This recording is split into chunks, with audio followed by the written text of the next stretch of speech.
Christian Boussou a 4 ans.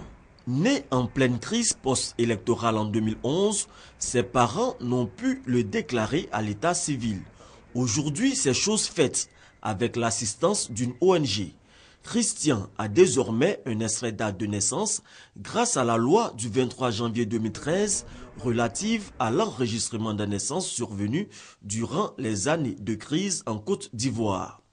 Les naissances et les décès survenus pendant la période allant du 20 septembre 2002 au 31 juillet 2011 dans les ex-zones centre-nord-ouest et du 30 novembre 2010 au 31 juillet 2011 sur le reste du territoire national pourront être déclarés, nonobstant l'expiration des délais légaux.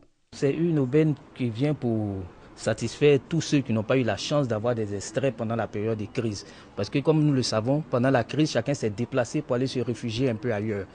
Et les enfants qui n'ont pas pu être déclarés pendant cette période devaient revenir sur les lieux de naissance pour pouvoir établir un extrait. Si cette loi a permis aux parents de contourner la longue procédure pour l'obtention du jugement supplétif, elle a surtout contribué à éviter les risques d'apatridie. En dehors de cette loi, il y avait des délais légaux. Quand l'enfant est né, il y a 3 mois, 90 jours pour faire une déclaration. Passé ce délai, l'enfant n'a plus de papiers. Et donc cette loi-là permet de combler ce vide-là.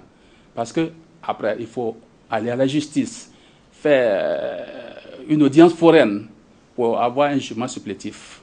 Et on s'est dit que c'était donner des papiers aux gens. Non, c'est pour éviter que les gens ne soient apatrides. Apatride, c'est quelqu'un qu'aucun État ne reconnaît.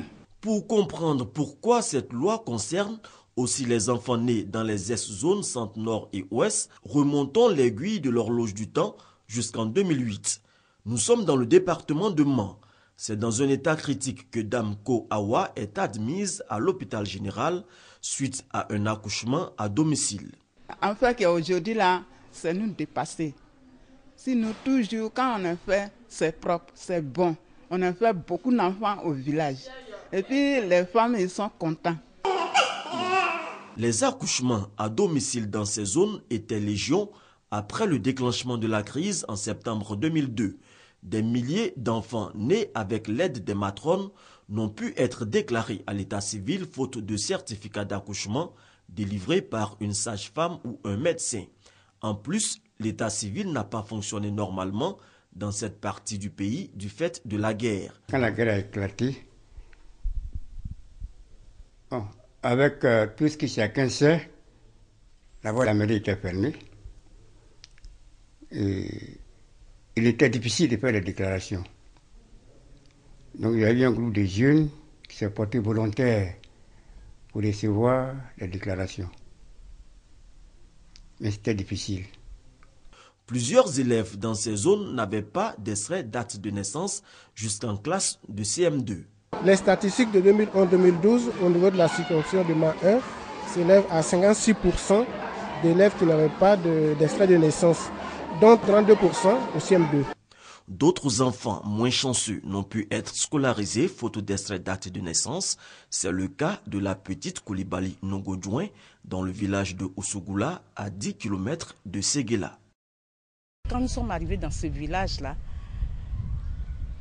l'histoire de la petite fille m'a interpellée parce qu'elle est très intelligente. Or, elle n'allait même pas à l'école, mais elle faisait les mêmes choses que les élèves. Elle dansait, elle participait, elle était très dégoûtée, éveillée. Et au moment où le DJ demande dans quelle classe, tu es en quelle classe, elle ne parlait pas, elle a donné même dos au micro. Et puis les gens ont dit non, elle ne comprend pas français. Pourquoi elle ne comprend pas français? Parce qu'elle ne va pas à l'école. Et ça m'a fait très mal.